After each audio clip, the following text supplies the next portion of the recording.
Good afternoon, folks, and welcome to today's virtual professional development seminar. I'm Steve Gregorian, CEO of the Detroit Economic Club. Happy August to you all, and it's nice to see everybody. See some familiar faces on here, and it's great to see you. Today, we're going to spend 60 minutes together where we can learn from our guest speaker and continue to grow our DEC member networks. If you feel like it, we'd love to see your faces. So turn your video on and your mics off.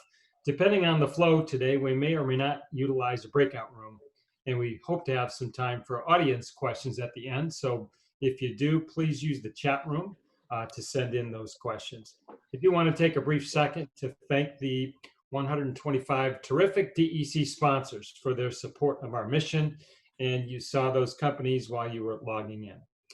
So let's get started.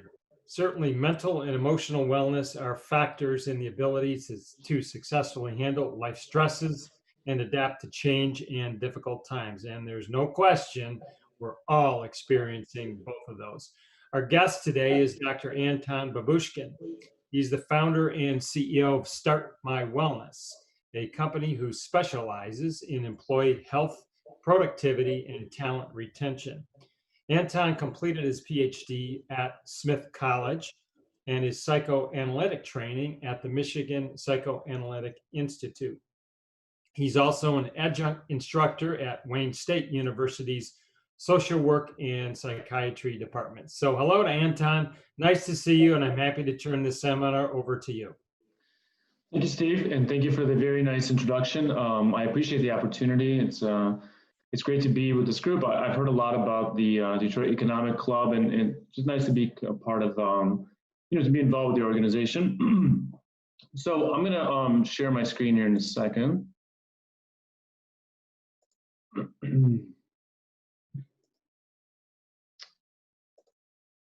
Can everybody see the PowerPoint? Just give me like a nod if you can. Yes, yes. Okay, great.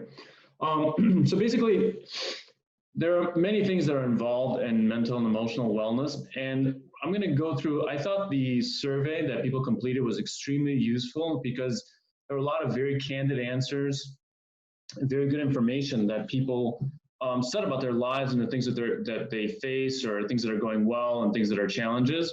So I'm going to draw a lot from that kind of database of information to inform the things that I want to say, because ultimately, the most important thing to me are that the comments I make are relevant to your life, to what you're actually doing or want to be doing, because it's very easy to do a presentation on emotional wellness that covers kind of the big overall topics like, be mindful, take time for yourself, get enough sleep, eat a balanced meal. All those things matter. They're important. We should all know them and do them. But the hardest thing about wellness is how to actually apply it, how to apply it day to day, and how to apply it when the circumstances change. Like Steve mentioned, being successful in life or in work or in your personal life is challenging enough, but we're in a kind of a special situation where the ground is sort of shifting under our feet, right? So the most important thing that I have to say today really is that emotional and mental wellness has everything to do with action. In other words,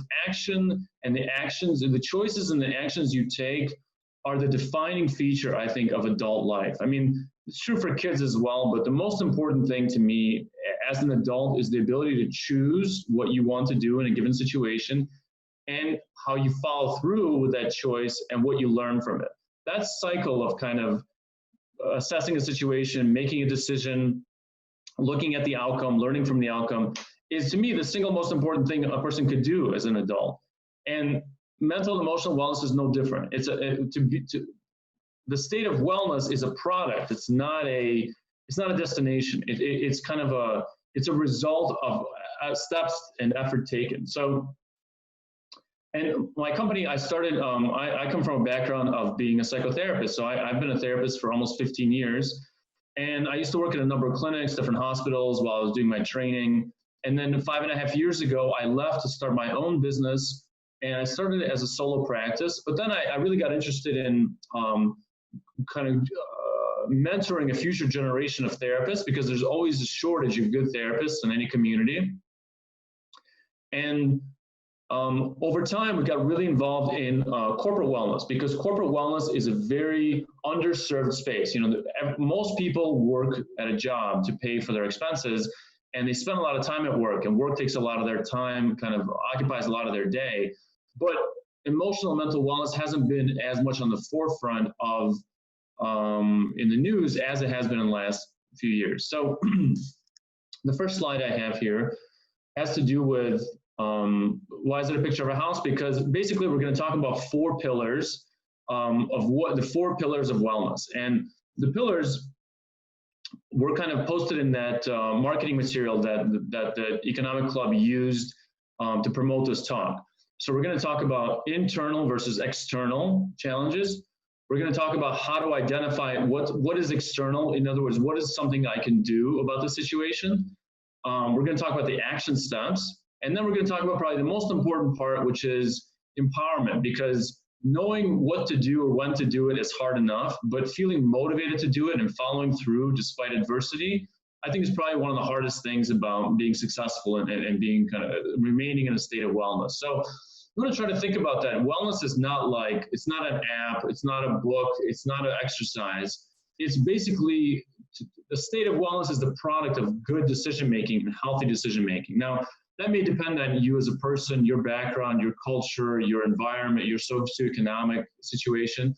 But overall, there's some core principles, I think, that inform sort of a wellness lifestyle. And if you could think about and apply those principles to your life, you're going to be in a good place. Just like a house, you can build a house out of almost any material, but it has to be sturdy. It has to protect you from the elements. It has to allow for some kind of air circulation or maybe heat and cooling, you know, different functions that you have to have in order to have a good dwelling. So you want to think about wellness, and a wellness lifestyle is kind of a dwelling that you want to develop for yourself, maintain, and keep practicing those skills as long as they work for you. So it's just an analogy, but I'm going to kind of use this as a model. One thing to keep in mind to organize today's talk, I have 5 examples that I'm going to go over with you. The 5 examples I got the 5 examples from the survey that you guys completed, and I'm going to use them in my conversation with you. And what we're going to do is, after the first example, we're going to do a quick check-in where Christina's going to send you like a Zoom survey, because we want to check in and make sure, one, that things are making sense to you, that they're useful, that they kind of apply to your life. And then if we have time, we might do a breakout session. In other words, my goal here is not just to kind of talk at you, so to speak, but to hopefully say some useful comments, but then to draw from your comments in the chat or your responses to kind of make this a dynamic conversation. Because again, it's very easy to say, hey, just do this and just do that, but it's much harder. And it takes a lot of work to actually apply it to your life and make it work for you, not make it just a template, but something that actually applies to your everyday life. Okay, it's enough of an intro, so I'll get into the examples. And again, so these are drawn from your comments. One of the first comments that I noticed in the survey was something having to do with wanting recognition or being recognized. And the first thing I'll say is, I think being recognized is just a human desire. Maybe some people want it more than others or need it more than others, but it's a basic human quality to want to be acknowledged for our accomplishments, our strengths. Everybody wants that. Now, sometimes we want it from other people, or sometimes we are able to give it to ourselves, but being acknowledged and recognized is very important. So let's talk about the 4 pillars. The 4 pillars in my example have to do with, okay, if I feel like I'm not being recognized, let's say at work, the first question I want to ask myself is the lack of recognition internal? In other words, am I not able to acknowledge my own strengths and abilities? Or is it external? Is it not coming from my boss or my colleagues or somebody else? Now, it doesn't have to be one or the other. It could be both. But you want to always think about who's causing the problem. Because the only way, like our society has a lot of debates all the time about how to solve various social problems. And there are many sides to any issue. But in my view, mental and emotional wellness has everything to do with what you do and what you choose to do. You could have choices in any situation. I mean, this may sound extreme, but I even think about a situation like Nelson Mandela being in prison for 20 years. Okay, maybe that's really tragic and awful, but he was able to leave that situation and still be a very productive person and contribute a lot to society. So hopefully we're not in as dire a situation as that, but in my view, every situation has choices. And if you can acknowledge what are my choices and what are my options, it helps you feel empowered to actually do something about your life. So the question about internal and external has to do with, okay, what can I do internally within myself? And what can I do to act on my environment to make it the kind of place I want it to be? So if I'm not being recognized, where's that coming from? Do I not give myself credit for the things I do? Am I not getting credit from my boss, for example? Then I want to think about the roadblocks. Okay, let's say it is internal. Let's say part of the issue is I don't give myself enough credit for my good work. Okay, that's something a person can learn to do, and it's a learnable skill. Let's say it's from my colleagues and my superiors. Okay, I could approach them and say, hey, I really feel like you don't acknowledge me. The challenge, I think, is that it's easy to feel powerless and feel kind of like, well, there's not much I can do, or, I'm kind of stuck here, or I've already tried that. But I can promise you, in my work as a clement, in almost any given situation, people actually have a lot more options than they recognize, because we're used to living our lives like we're only aware of a certain number of choices. Everybody has a bias. And I'll give you an example. When I transitioned from being basically an employee to running my own company and then becoming a manager, one of the things I had a hard time with is confronting my staff about things they weren't doing. For example, if they didn't complete a step, or they didn't do it well enough, or they didn't complete it to a certain degree.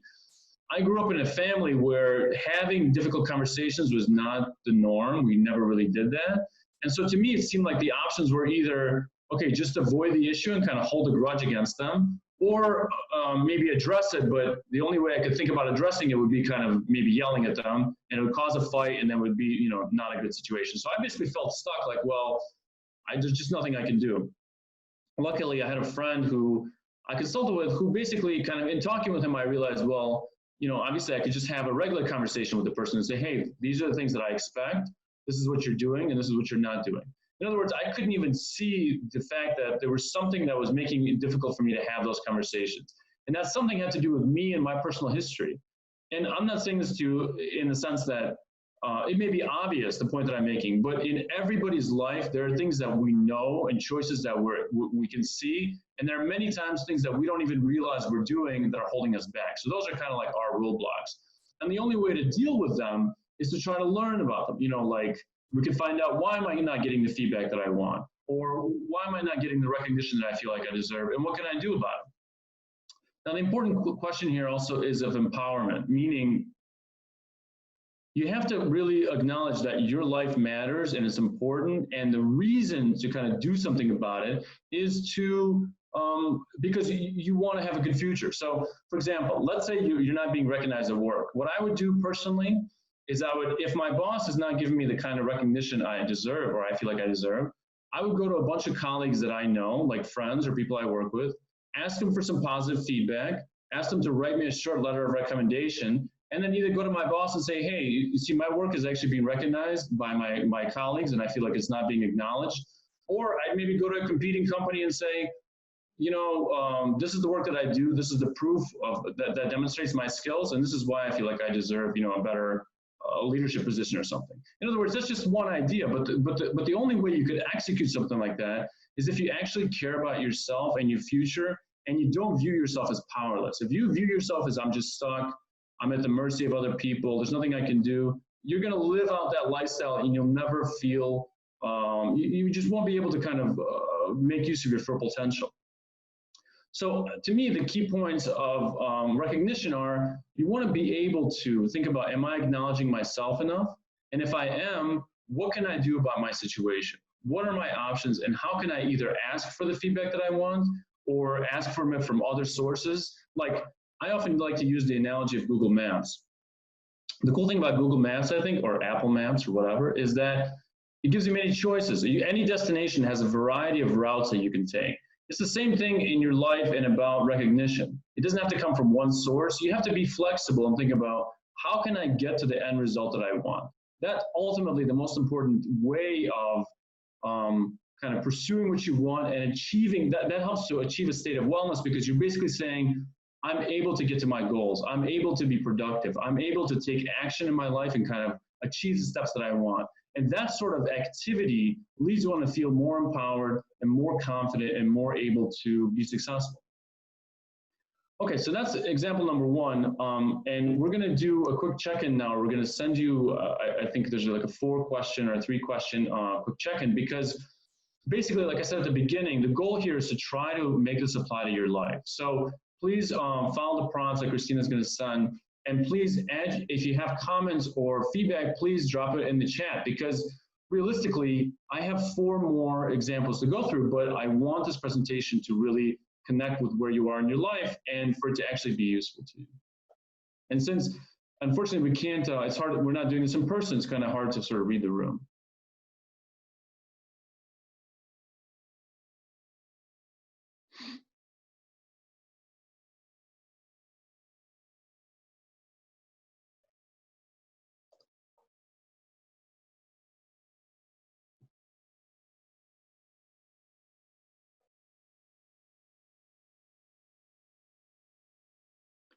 And Christina, I think I'll have to, I should have asked this ahead of time. I don't know how you'll be able to show the poll results. Maybe you could pull them up on the screen, but, or I'm sharing my screen, so maybe you can't. But while we're waiting for that, there is one question that somebody added to the chat, which I think is a great question.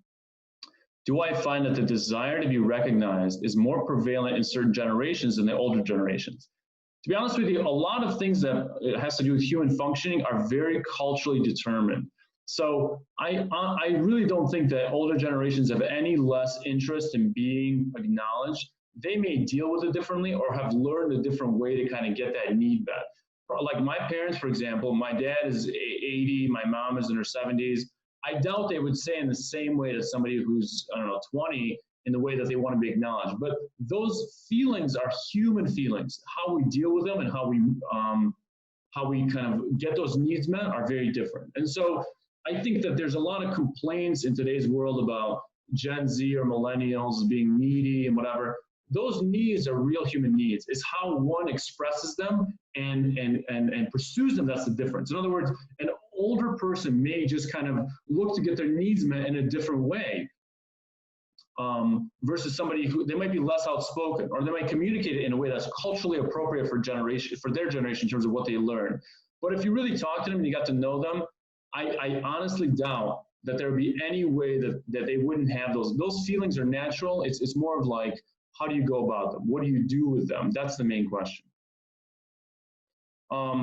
Okay, so we got the poll results. It looks like 84% of people are on board with the presentation so far. That's a pretty good number. 16% are not sure, and that's fine. One thing I wanted to mention actually is, first of all, we'll have a little bit of time for Q&A afterwards, but one of the things that I wanted to say is everything I'm saying is it's my perspective. It's based on my life experience. So you don't have to use it, or it doesn't have to be something that you actually apply. My hope is that maybe some portion or some percent of what we're talking about will be of use to you, and try to apply that. The goal is not to kind of take this as one piece and say, hey, this is all applicable to you. Try to take whatever part applies to your life and see, okay, where does it work, where doesn't it? And how can I make use of it? Everything should be like a la carte. You know, your life is yours. Nothing I'm saying has to be right for you. You could take it and make use of it however you want. Okay, here's another question. Recognition from myself, I never thought that there's recognition from myself that I'm not able to find. I never considered that. I always get discouraged when I don't get recognition from my manager. Maybe it's not him, maybe it's within me. Okay, it's a great point, because it may be both. It may be that your manager doesn't acknowledge you or doesn't acknowledge you verbally. You know, many managers have not everybody's equally good or comfortable with verbal communication. So I would go to your manager and say, you know, I think I'm doing a good job, but I wonder how you see it. I wouldn't necessarily say, hey, can you butter me up and tell me I'm great? I would just say, you know, I wonder, can we have a direct conversation about, what do you actually think about my work? What are my strengths? What are my weaknesses? Because then you could understand it from a larger context. They may not be good at giving you feedback. They may actually say, hey, I think you're doing a great job.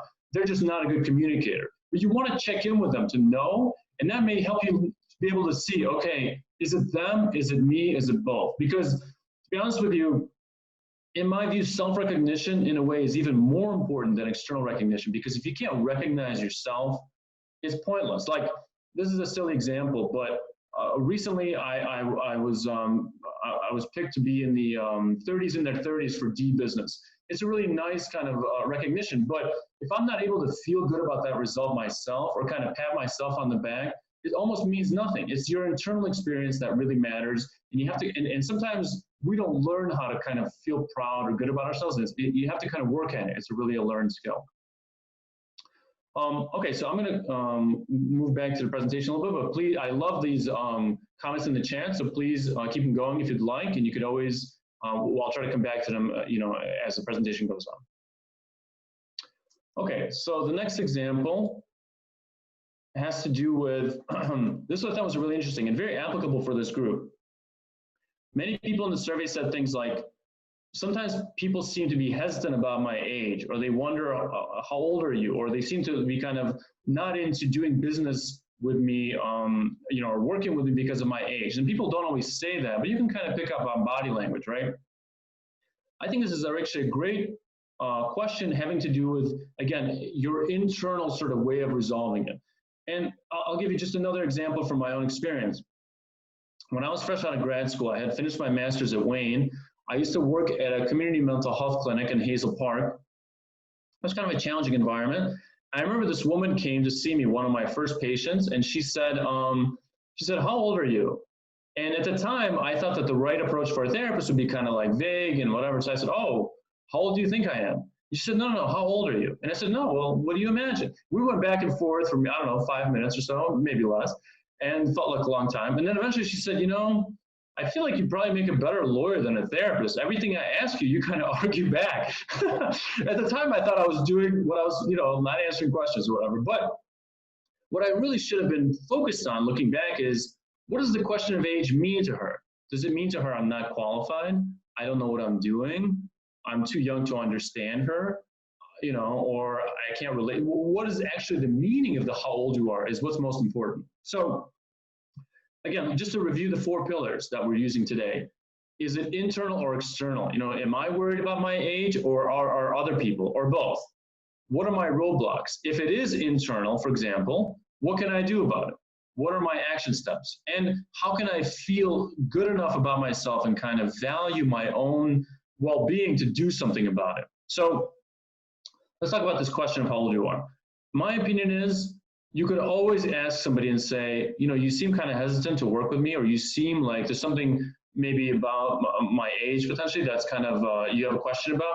Can we talk about it? Because people are often afraid to ask directly. They might not say it to you directly. You might not say it to them directly, but what's so scary about that question? You're really saying, hey, I want to work with you, but you seem somewhat reluctant. So I would just ask that question directly. But even more important than that is, most likely, if they're questioning anything, it's a questioning your ability to do the job. Are you wise enough, experienced enough, knowledgeable enough?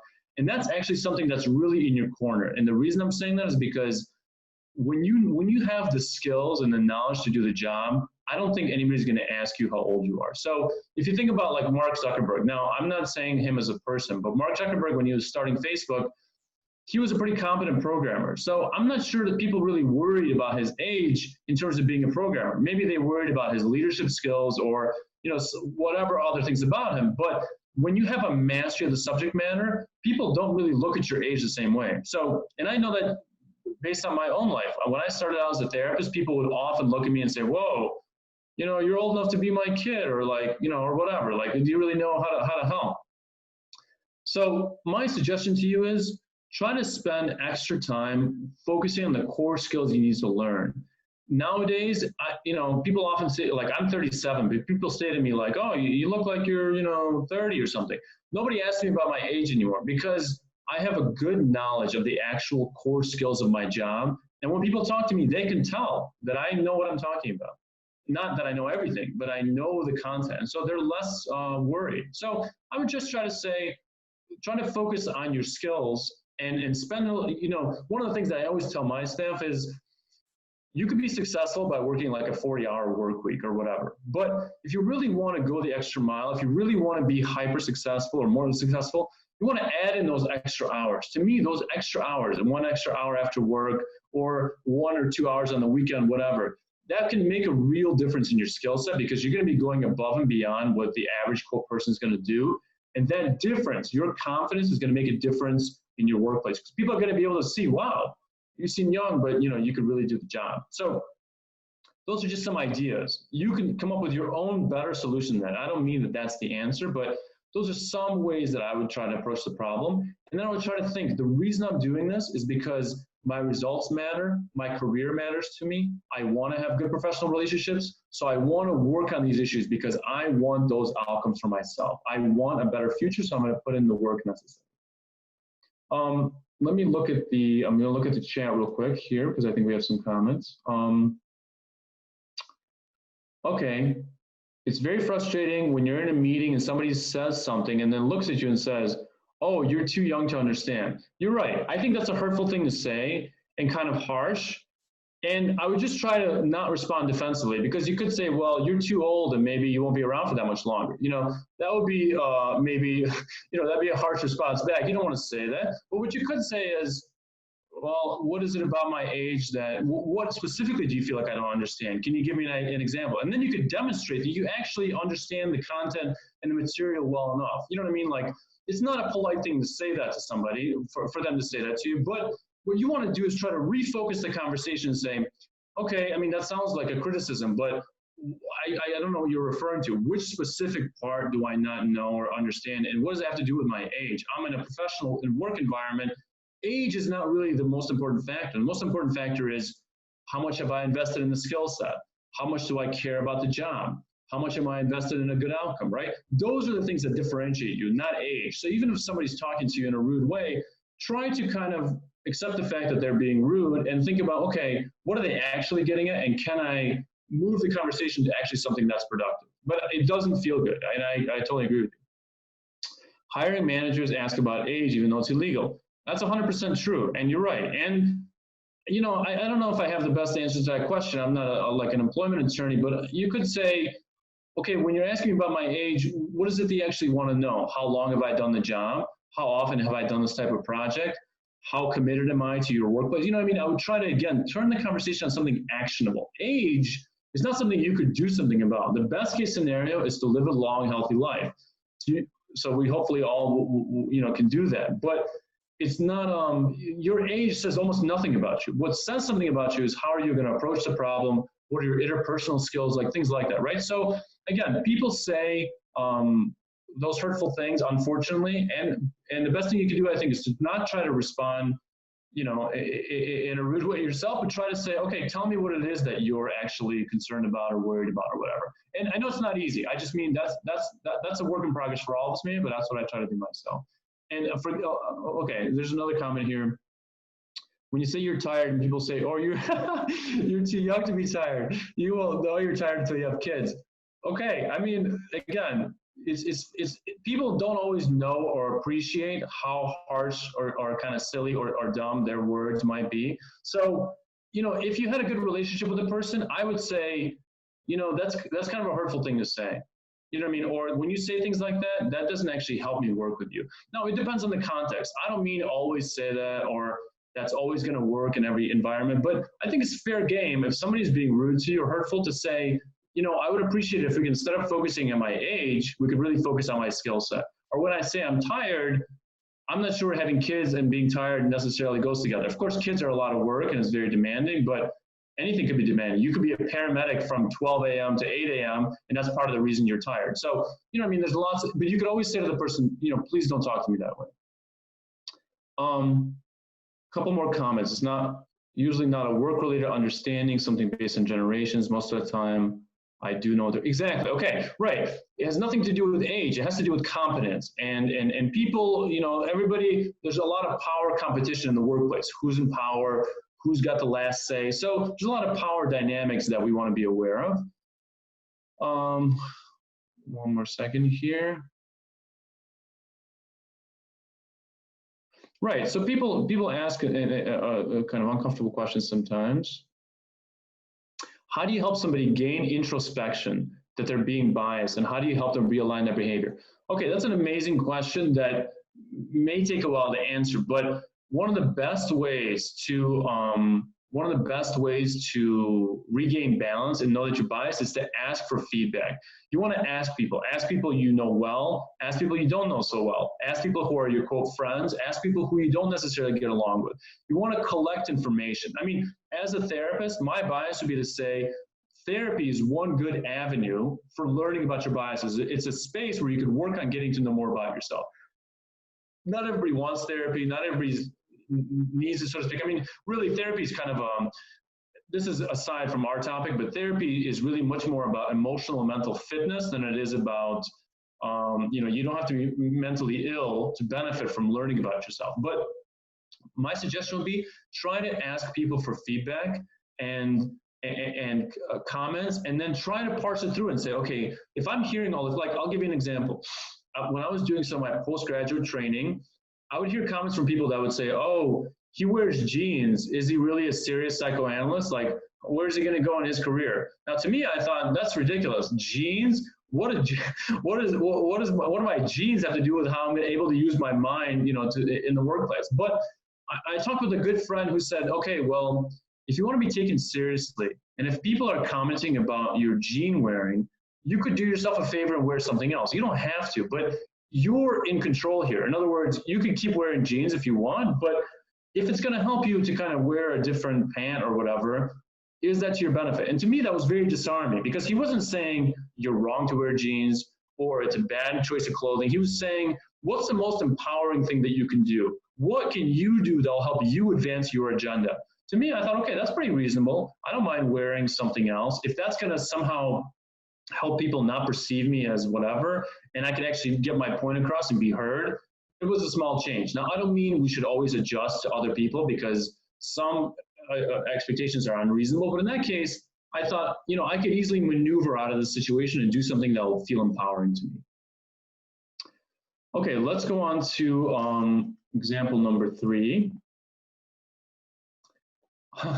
This one I call, how do I deal with these people? Because dealing with people and relationships and workplace kind of stuff is one of the most challenging, can be very rewarding, but it's one of the most challenging things about work, because all of us usually work with other people. Even if we're in a technical field, we work in teams. We have managers, we have bosses, we have CEOs, whoever. So people relations are very important, and they affect us all. Now, some people may be able to be in a job where you kind of do the stuff you got to do and you have minimal contact with people. I think it is possible and maybe even desirable for some people, but for most of us, people interaction is very important. And some of the comments in the survey I liked, because they said things like, I get frustrated with people, or I don't have patience, or sometimes people come across as too harsh, or, I just want to get down to business. I don't want to waste time. And the reason I like those comments is because they're very honest. You know what I mean? We wouldn't necessarily always acknowledge that, but feeling annoyed or frustrated is a natural. There's no such thing as a bad feeling or a wrong feeling. What you want to do is think about, why am I responding that way? And again, going through the 4 pillars that we're using today, is it internal? In other words, am I just easily frustrated and have no patience? Even if that's the case, maybe I can think about why is that? Is it genuinely that the other person talks endlessly and they're annoying to me? Okay, that's also good to know. What are my roadblocks? In other words, what can I do? What would get in the way? So I was thinking here that, to me, one of the things that I've been trying to do lately in the last couple of years is to think like a manager. Again, I've transitioned to more of a managerial role in my company, and I was reading this book on management that I thought was really helpful. And the book, basically, one of the comments in the book was, when you're a manager, you think like, okay, now I can tell people what to do. They're going to listen to me. They're going to execute on what I tell them, and then it's all going to be great, which is a part of management. You can kind of direct people and say, this is what you need to do. But you can only do that so much. If you're going to be barking orders at people all day, eventually they're just going to get sick and tired of hearing you, and they're not going to be as productive. So you really have to think about it as a relationship. How can I have a good enough camaraderie or relationship with this person to motivate them to do what I need them to do? Ultimately, it's my goal.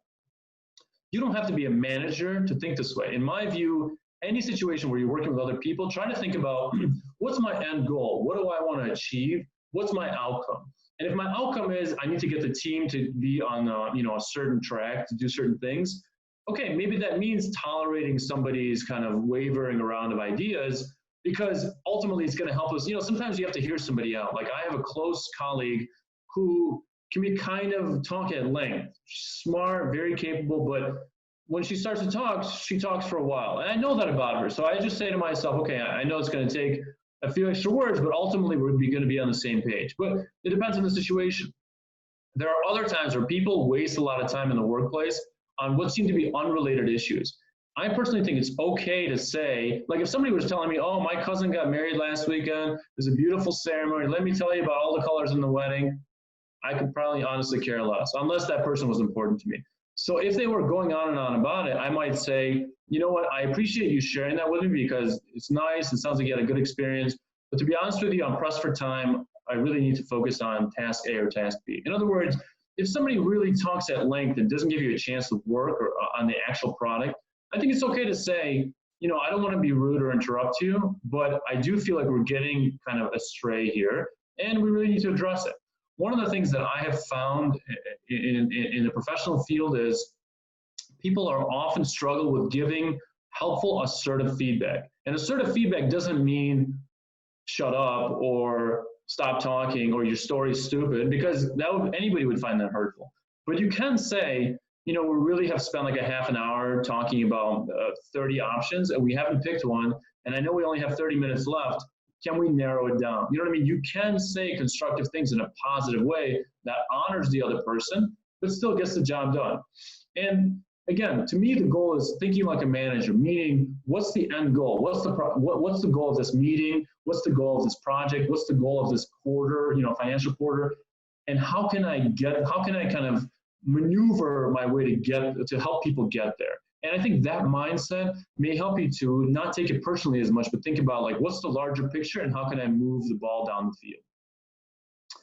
Oops, we had some more comments here in the chat. Oh, this is from Christina. Okay.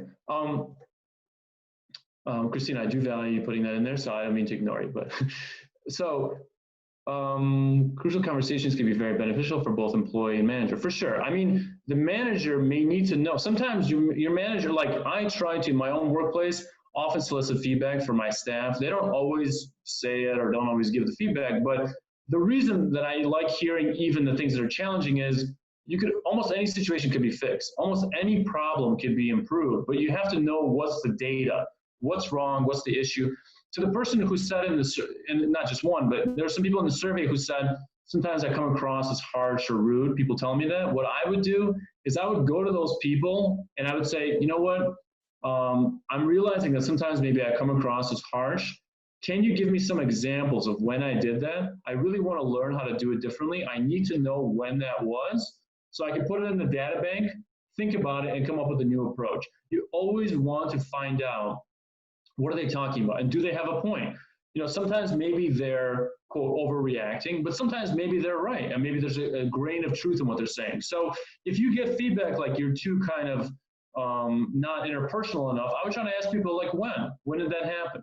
What did you notice? And I would try to use that as a way to say, okay, let me kind of adapt my approach a little bit and sort of be flexible with how I do it, because ultimately what I want is to get the job done. And there are many ways to do that. I can kind of find another way to do that. Okay, so it looks like we're doing good on time. So let's go through, we have 2 more examples, and then we're going to have a little bit more time for Q&A.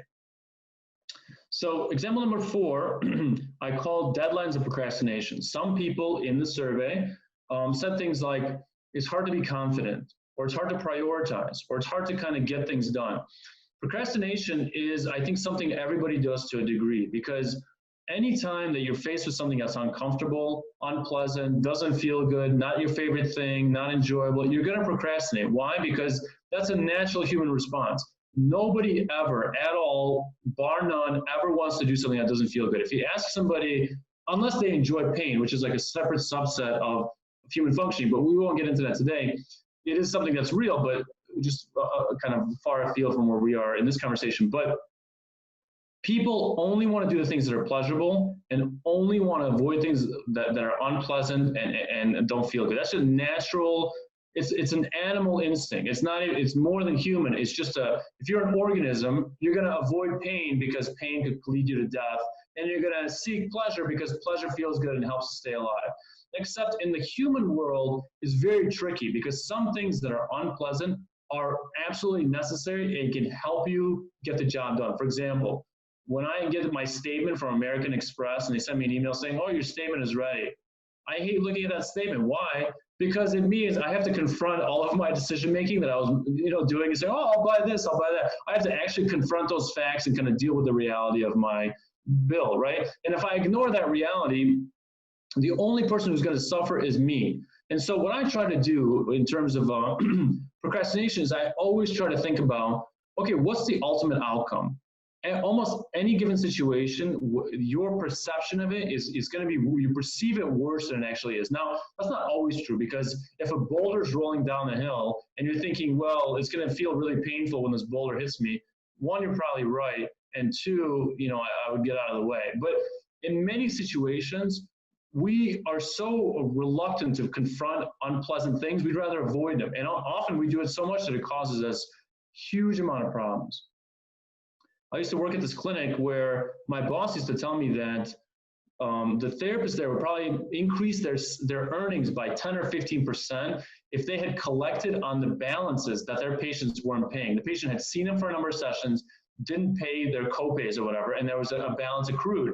The reason they didn't address it is because as a therapist, you want to be nice, you want to be helpful, you want to be supportive, blah, blah, blah. And to say to the patient, hey, this important thing is happening where you're coming in to see me for treatment, but you're not doing your part or paying your bills, that might feel like an uncomfortable, it may be, or may feel like an uncomfortable conversation. And people were avoiding that so much that they would literally kind of forego, I don't know, $10,000 or $15,000 a year in earnings because they were like, well, I don't know, and it's kind of tough. So those are very important skills in any given job. Personally, there are many ways to address procrastination, and I'm not going to say my way is the best, but to be honest with you, my preferred way is what I think of as like jumping in the pool. If you go to a pool party, some people are going to wade into the pool a little bit. Some people might sit out the pool altogether. Other people might kind of put their toes in. To me, I personally like the jumping in analogy because in almost any situation, when I jump in the pool, so to speak, and actually confront whatever thing I'm avoiding, it turns out to be not as bad and pretty manageable. But the way I do it, or the reason I do it that way, is because ultimately I know that what's most important to me is the outcome. I'm so into having a good result, I almost don't care what it takes to get there. In other words, it's like those people who walk on glass or whatever. I don't know how they do that exactly, but to me, the idea is the same. If it means getting to my end result and having a good outcome, I'll walk on glass as long as it's not, I guess, too sharp or whatever, but because I really want the outcome to happen. So I'm willing to confront those uncomfortable situations. And again, that's an acquired skill. It's something that you have to really practice. The more you confront those uncomfortable situations, the more you'll remember, oh, well, that was really manageable. And the more that will inspire you and to make it easier for you next time to do it. It's almost like a snowball effect. So, like, for example, the other day, I had to work on we focus on corporate wellness. So meaning we work with companies, we offer helpful wellness services to their employees. And sometimes that means dealing with legal issues, contracts, negotiations. I'm not a lawyer. I can't say I know much about contracts except for what I've learned through kind of work experience. I'm not really into those kind of conversations, but I know if I avoid them, I'll pay the price because I won't have the facts straight. Again, this is something that I think is a lot easier to say than to do. So please don't misunderstand me. I'm not saying just go out there and just do it. It's so easy. What I am saying is one way to overcome that problem is to try to remember, what do I actually want to achieve? How painful is it going to be? Can I do a trial run and kind of check my own bias and see, is it actually that hard? And then can I value my own kind of destination enough to say, I'm willing to do what it takes? Like, it's kind of like grades when you're in school. Nobody wants to do the homework maybe, but the benefit of the homework is then you get better grades. And then at the end of the year, maybe you'll qualify for more scholarships for college or whatever. Those things really pay off, but the payoff is down the road. So you have to kind of train yourself to remember, what's the outcome that I want and why is this painful or unpleasant moment worth facing? We had a couple comments in the chat here. Right, so Christina writes, focus on the outcome and it will help you go through that uncomfortable situation. I think that's true. And personally, it's a matter of practicing. You really have to try to practice that every day. That's the only way to get good at it. And you have to remind yourself, I think I can do it. Let me try it. I think I'll get through this difficult situation. Okay, so we're going to go over one more example. This example really stood out to me from the survey.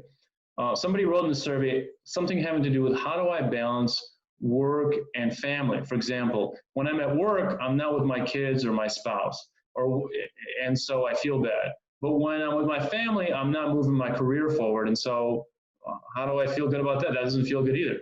And especially now during this kind of COVID pandemic time, our work-life situation is even more thrown off. Somebody might be out of a job, or maybe in a tough job market, may have had to take a pay cut. Maybe they're working from home and then the kind of normal routines are thrown off. Work-life balance, I think, is actually quite a challenging thing. But to me, the most important aspect of work-life balance is choice. So you want to try to think about what are the most important things to me out of work and what are the most important things to me out of family. And the reason I'm saying that is because not everything is the same. If going to my kids' soccer practice is my number one thing that I want to do with my family, I'm going to organize my day or even my job or even my week to try to make sure I make it to those practices. Or if going for a run in the morning before work is my priority, I'm going to try to get into a job or an industry that allows me to do that. Now, again, I'm not saying it's some easy snap your fingers thing, but if you can identify what do I care about, what's my top priority, it's going to make it much more manageable and doable. Like I'm kind of I'm really into eating healthy in sort of a crazy way. So, but I love burritos, for example. But when I eat a burrito, I think to myself, okay, the pita's unhealthy, the rice is kind of unhealthy, but I love, like, let's say the chicken and the beans. So I might eat less of the pita and less of the rice and even throw those away or part of them away, but still eat the beans and the chicken because that's my favorite part. I'm saying that not because that's a model you should follow. It might be kind of sound crazy to you, don't do it, but more the idea that it's not the whole burrito that matters to me. Yes, it is in a sense, but it's more of there's some single elements that are most important. If you can identify the single elements, you'll be more able to achieve a work-life balance. And you might say, well, I want it all. I want everything. And we all do. If we had unlimited time and didn't have to make choices, we would all say, I want the best of everything. But the reality of life is you have to make choices. There's no way around it. Even if you don't choose, that's a choice. So try to think about what do I value? Can I break down the elements of what are my key points and how can I organize my life around that? If you can do that, if you can kind of set those priorities, I think you'll be more successful. So like, that book, Tim Ferriss's 4-Hour Work Week. I doubt he actually works 4 hours a week, but I think his goal was, how can I come up with a really good book and a catchy title and make a bunch of money and not have to work a 9-to-5 job? He was able to do it. He thought, okay, the way I'll do it is everybody wants to work less. Here's something that's a hot topic. I'll write a fun book about it, put some anecdotes, sell the heck out of it, and make it, a bunch of cash. I think he did it, and now he sells books on 4-hour PhD or 5-minute marriage or whatever the topics are, where he's kind of building on this theme. But the goal is you have to make choices, and if you don't acknowledge or if you don't think about what your priorities are, you'll never be able to achieve more balance because you'll just be kind of trying to do it all, and there's no way to do that. And I think the trade-offs between family and work are really hard. Again, my point here is not to say it's easy or it's doable or just kind of go out there and do it. It is hard. There are sacrifices, and I don't think it's some kind of easy balance, but I do think having priorities and kind of choosing the priorities wisely and following through on them and kind of evaluating the outcome can make a difference. One more thing I'll say about this is that I think during this kind of COVID pandemic time, I think it's extra hard to separate work and home. And so what I would try to do is I was talking to my friend about this before the presentation, and I was saying to her that I think in a way what you have to do is if you're working from home, try to recreate your work environment at home. For example, create barriers between the rooms or put up cardboard boxes that will keep you from going into a certain room during certain hours of the day. In other words, do whatever it takes to kind of create the space that you need, because as people, we rely a lot on external cues. What do I do here? What do I do there? Even night and day, when it's dark outside, we know biologically and culturally that, okay, that's time to wind down and go to sleep. So you have to recreate those environments at home so that you can kind of break up your day. Otherwise, you could just feel stuck kind of working endlessly and not have enough cues in terms of to know, okay, when should I stop working? When is lunch? You have to really create a schedule for yourself. So speaking of schedules and cues, it's 2:50. So I'm going to pause here, and we could spend a few extra minutes on some Q&A. I don't know if people have feedback, ideas, comments. You don't have to agree with what I'm saying. My points are, this is just my perspective, but I would welcome any kind of conversation starters you have. We could take it from there. Okay, this is great. Shameless plug. Contact me for your work from home tools, chairs, I really like this. Okay, check out the text for some work from home tools if you're looking for that. That's really nice. I like the entrepreneurial mindset there. Well done. Good job. Other comments, questions, anything. If you, let's say, I think it would be helpful if you say, hey, this doesn't actually apply to me, or I don't think that's going to work for me, or I've tried that. I would welcome any kind of comments you have, because to me, I'm not trying to say that I know what's best for you. The best way to come up with the wellness lifestyle is going to work for you is through trial and error, working on it, even through collaboration. Like a lot of times people come to therapy and they say, okay, tell me what to do, or what should I do in this situation? But therapy is much more about helping the person, the patient, to figure things out, not just letting them do it on their own and not doing it for them, but working together. So almost any problem that has to do with wellness has to do, it can be better through collaboration. Okay, here's one question. What are some mistakes you see people make on their journey to wellness?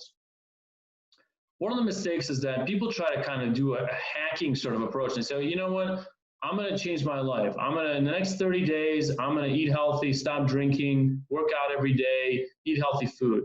I think the ambition in that case is amazing, but what's most important is try to incorporate that into your life, make it a part of your life. In other words, you don't want to diet, you want to make your lifestyle one that includes healthy food and exercise. Because if you make it a diet, one day you're going to say, I'm sick of this diet, I'm no longer going to do it. And there goes your wellness plan. But if you make it into how you live and your value system and what you care about, you have a much more fidelity to that plan. So I think a common mistake is either expecting results too soon or kind of doing too many things at once. What you want to do, it's a matter of mastering skill sets. Pick one area. Let's say it's communication. Let's say it's self-care. Let's say it's whatever. Pick one area, work on it. Spend 3 to 6 months trying it, reviewing, watch your progress, ask for feedback, read blogs, talk to friends, put it into practice. Review in 6 months and see how far did I get? What did I do? If you're feeling like you're making progress, add another skill. If you're not, continue to work on that one. If you have a hard time making progress, elicit help. Talk to a friend, a family member, a coach, a mentor, a therapist, whoever can help you kind of get through those barriers. So you have to, it's very important to incorporate this into your life, because ultimately you have to have kind of like a strategy. Everything you're going to do in your life involves your mind. Your mind is like the control center of everything you're going to do. And so if it's part of your repertoire, if it's part of what you do, you're going to make better decisions because that's what you know and that's what you're used to. But if you're just doing it as kind of like a fad, it's never going to last and you're not going to be able to maintain. So trying to think about like, how can I adapt? How can I adopt? If my value system currently doesn't involve a lot of wellness, let me ask myself, how did I get to this kind of value system? How well is it working for me? How can I modify it? Because if you can make your values, like to me, living a healthy lifestyle and being productive is a high priority. So most of my life is organized around those goals. And everything I do kind of falls into that umbrella because it's one of the driving forces of my life. Now, that doesn't mean that's how you should do it. Some people don't really care about those outcomes, but you have to incorporate it into your everyday life. Other questions or other, okay, so here's a comment here. Confidence is important in my role, in myself, and inspire confidence in others. It's tough to stay confident and optimistic. Could you talk about, okay, I love this question. And this actually, something like this was in the survey, so I'm sorry, we're just getting to it. Okay, so trying to think about confidence. First of all, what is confidence? Confidence is kind of like knowing I can handle the situation or I can do it. Sometimes part of what gets people in trouble is they expect to be confident all the time. Confidence doesn't actually mean I know what to do in every situation. it kind of means I'll be able to figure it out. You know those shows that were popular for a while, like The Survivor Man, where usually a guy, they drop him off in some desert and say, okay, I'll see you in 5 days. I think part of the reason that those participants were good at what they do is because they had enough skills and enough knowledge to figure it out. That doesn't mean knowing exactly or having an exact plan. That means being able to adapt. And so I think just the fact that you're participating in this program and that you're in a role where you have responsibility means you're already a good problem solver. Now, maybe there's some problems you can get better at or learn more about, but try to remember, I wouldn't be where I am today if I didn't already have some good problem solving skills. And problem solving means assessing the problem, trying a solution, asking for help. You know, there's a lot to it. So try to tell yourself and the people around you that being confident and being a good problem solver and optimistic doesn't mean never feeling bad or never feeling discouraged or never feeling lost. It includes all of that. It just means that at the end of the day, what you're going to try to do is you're going to try to say, it's okay, I can feel bad, but I think I have the ability to overcome.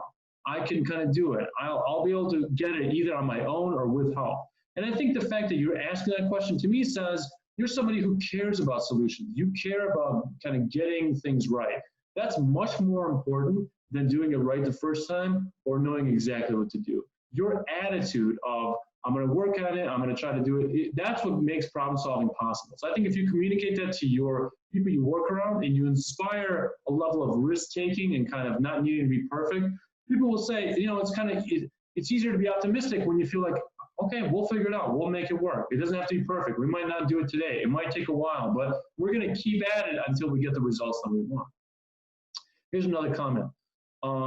For people who have done a lot of work to be more self-aware and now are, what are some ways to use this skill to help grow in their profession?